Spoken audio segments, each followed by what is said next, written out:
Assalamualaikum warahmatullahi wabarakatuh. Perkenalkan kami kelompok 12 yang akan menjelaskan mekanisme reverse engineering basis data terhadap studi kasus aplikasi Spotify. Kami kelompok 12 terdiri dari saya sendiri Arif Munandar, lalu ada Diki Ramadan dan juga Atar Abdullah. Nah,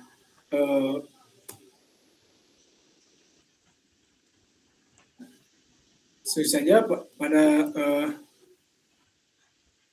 bagian pertama ini kami akan membahas deskripsi umum dari produk digital yang telah kami jadikan studi kasus, yaitu Spotify. Nah, tentang Spotify ini adalah platform layanan musik streaming digital yang dikembangkan oleh perusahaan asal Swedia dan pertama kali dirilis pada tahun 2008. Hingga saat ini Spotify telah digunakan oleh ratusan juta pengguna aktif di seluruh dunia, menjadikan salah satu platform streaming musik terbesar di dunia. Secara umum, Spotify memungkinkan penggunanya untuk mendengarkan jutaan lagu, album, dan podcast secara daring, kapan saja dan di mana saja, hanya dengan koneksi internet. Dalam tugas UAS ini, kelompok kami melakukan reverse engineering terhadap basis data Spotify dengan fokus ketiga aspek utama, yaitu pertama, manajemen akun pengguna dan subscription. Itu user dan subscription yang mencakup proses pendaftaran user, lalu login, upgrade ke premium, hingga riwayat pembayaran. Nah, aspek yang kedua yaitu manajemen data musik, meliputi pengolahan data artis, album, lagu, dan genre yang menjadikan inti katalog Spotify ini. Dan yang ketiga adalah playlist dan aktivitas. Itu sebenarnya aktivitas pengguna membuat playlist, pencatatan lagu yang disukai oleh fitur like song, lalu serta riwayat pemutaran atau playlist history. Nah, di sini juga ada dua jenis akun yang memiliki perbedaan fitur yang cukup signifikan. Yang pertama, akun free, tersedia gratis, namun dengan batasan berupa iklan yang muncul di sela-sela pemutaran. Lalu kualitas audio yang standar dan tidak dapat mengunduh lagu didengarkan secara offline. Sedangkan akun premium merupakan akun berbayar yang memberikan akses penuh tanpa iklan. Kualitas audionya juga lebih bagus dan kemampuan untuk mengunduh lagu secara offline. Spotify Premium ini tersedia dalam beberapa paket, yaitu individual, duo, family, dan student dengan harga yang berbeda-beda dan sesuai kebutuhan pengguna. Nah, dari gambaran umum ini dapat kita simpulkan bahwa Spotify memiliki sistem yang cukup kompleks, terutama dalam hal manajemen data pengguna, konten musik, dan interaksi pengguna terhadap konten tersebut. Inilah yang menjadi dasar kami untuk melanjutkan reverse engineering terhadap struktur basis datanya, yang akan kami bahas lebih lanjut pada bagian berikutnya oleh teman-teman kami. Oke, untuk selanjutnya itu di bagian PDM dan script DDL akan dijelaskan oleh teman saya, Atar Abdullah. Dipersilakan.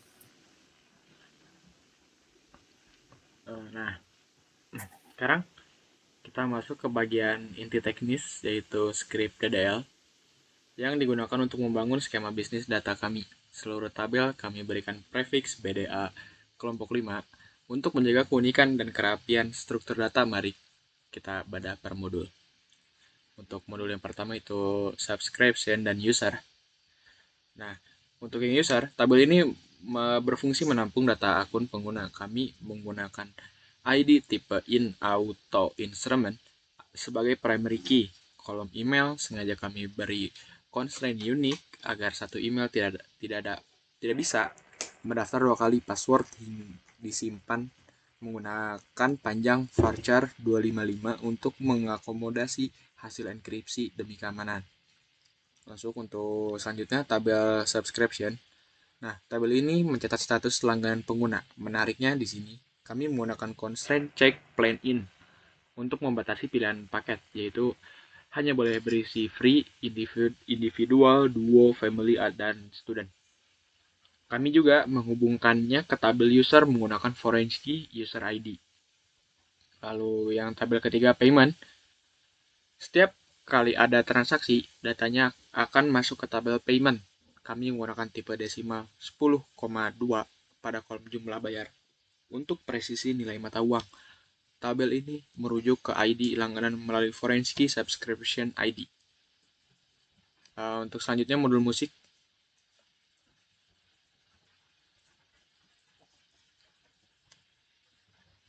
Nah, di sini terdapat banyak tabel. Nah, kita akan bahas tabel artis dan genre ya. Nah, tabel artis menyimpan biodata musisi, dan sedangkan tabel genre menyimpan kategori musik dengan constraint unik pada nama genrenya. Nah, selanjutnya untuk tabel album dan tabel songs. Tabel album mencatat tahun rilis dan terikat ke tabel artis. Sementara tabel songs menyimpan detail lagu seperti judul dan durasi dalam satuan detik.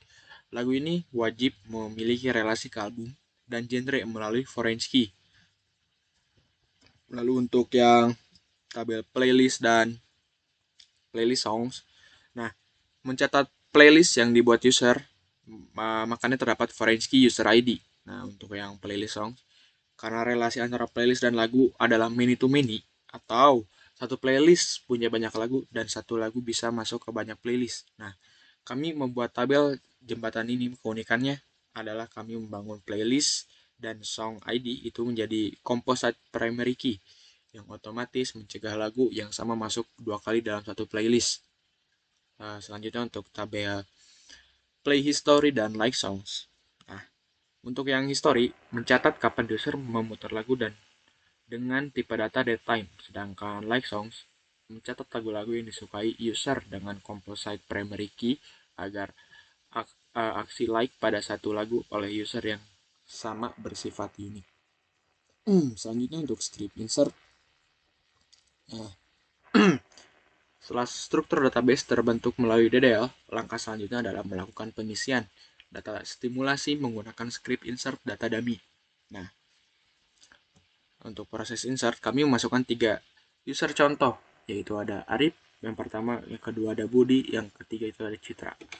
Nah, kemudian kami set status langganan mereka, transaksi pembayarannya, artisnya, genre musiknya, albumnya, lagu-lagunya, serta hingga ini riwayat aktivitas pemutaran lagunya. Nah, untuk terdapat 3 gambar di sini ya. Nah, untuk gambar yang pertama atau paling atas, kita lihat pada layar komputer ini menampilkan data yang berhasil masuk ke sistem pada grid atas. Data user tergenerate rapi, kolom ID otomatis bernilai 1, 2, dan 3 berkat fungsi auto instrument. Kolom tanggal daftar juga terisi dengan otomatis. Untuk yang kedua, pada tabel tengah ini, lagu monokrom dan Jangan Cintai Aku Padanya berhasil dipetakan. Kita bisa melihat durasi detik terinput berupa angka integer utuh serta album dan genre yang sukses mereferensikan relasinya. Nah, untuk yang tabel yang paling bawah atau terakhir, nah, terlihat playlist favorit santai yang dimiliki oleh user ID per 1 yaitu Arif dan playlist lagu kerja yang dimiliki user 2 yaitu Budi. Ini membuktikan implementasi integritas data relasional kita berjalan 100% tanpa error.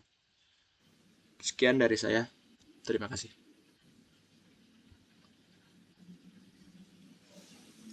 Baik, boleh di next, moderator. Nah, izin menjelaskan mengenai script query.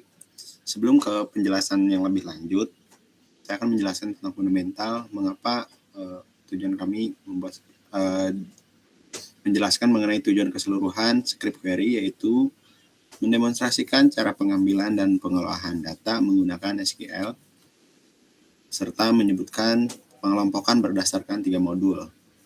Modul yang pertama itu query modul user, dan subscription.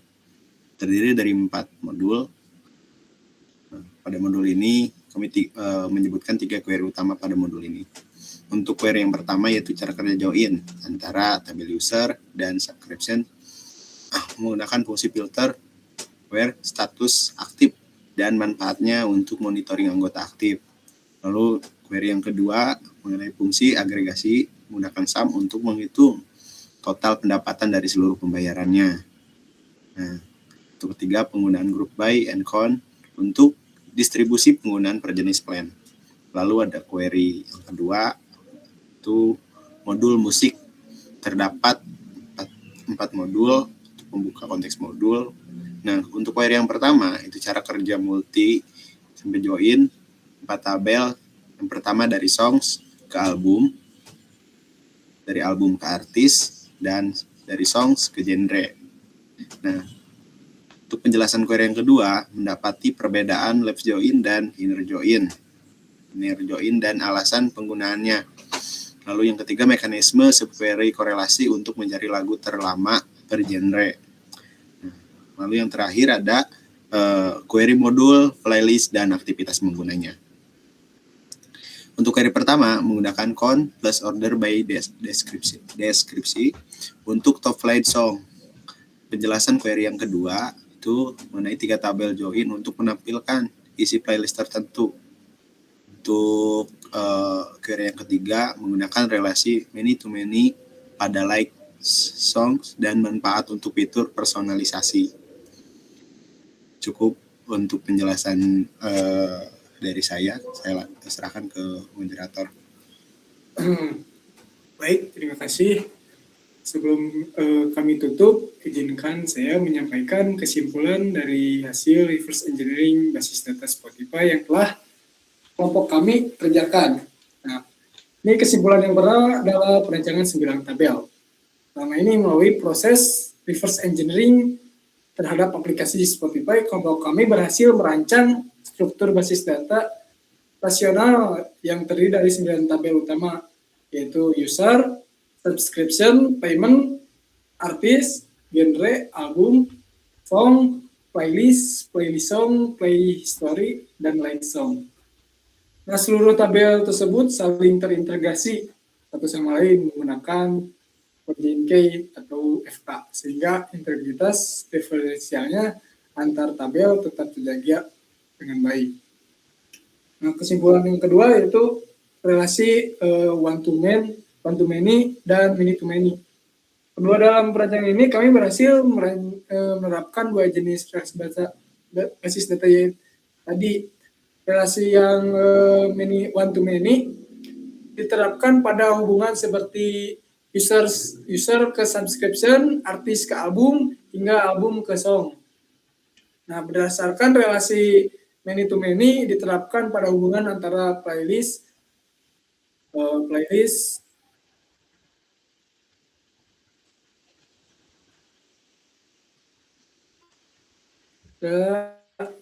kompleks primary key yang terdiri dari kombinasi 2 kolom for JNK untuk memastikan tidak ada data yang terduplikasi.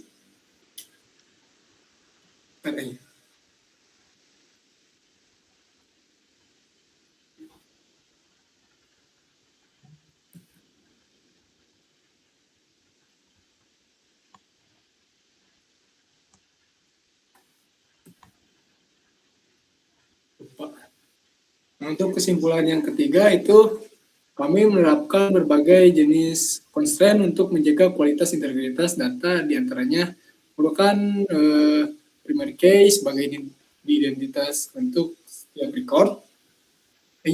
Lalu unique diterapkan pada kolom email di tabel user dan nama genre di tabel genre. Lalu not null untuk memastikan kolom-kolom penting tidak boleh kosong. Lalu default memberikan nilai otomatis, contohnya tanggal daftar dan status aktif. Lalu cek, membatasi nilai yang boleh dimasukkan, contohnya kolom plan hanya boleh berisi free, individual, duo, family, dan student. Yang terakhir adalah Fourier-Gay, menghubungkan antara tabel dan menjaga konsistensi referensial data. Ada kesimpulan keempat, yaitu query SQL. Keempat, kami berhasil menyusun 9 query SQL yang mendemonstrasikan berbagai kebutuhan bisnis dari masing-masing modul. Mencakup join untuk menggabungkan data beberapa tabel sekaligus, lalu group by dan berfungsi argren seperti count dan sum untuk laporan data. Lalu ada order by desk untuk menampilkan data berdasarkan urutan tertentu seperti lagu yang paling sering diputar, lagu yang paling sering disukai. Lalu ada korelasi subquery untuk mencari lagu dengan durasi terlama pada tiap genre. Dan juga left join untuk menampilkan data disk meskipun tidak memiliki pasangan di tabel lain. Nah, demikian hasil reverse engineering basis data Spotify yang telah kami kerjakan sebagai tugas akhir semester mata kuliah basis data. Kami berharap perancangan ini dapat menggambarkan bagaimana sebuah aplikasi streaming musik sekelas Spotify membangun dan mengolah struktur basis datanya secara rasional. Untuk itu, kurang lebihnya mohon maaf, karena kami masih belajar, teman-teman. Wabillahi taufiq wal hidayah. Assalamualaikum Wassalamualaikum warahmatullahi wabarakatuh.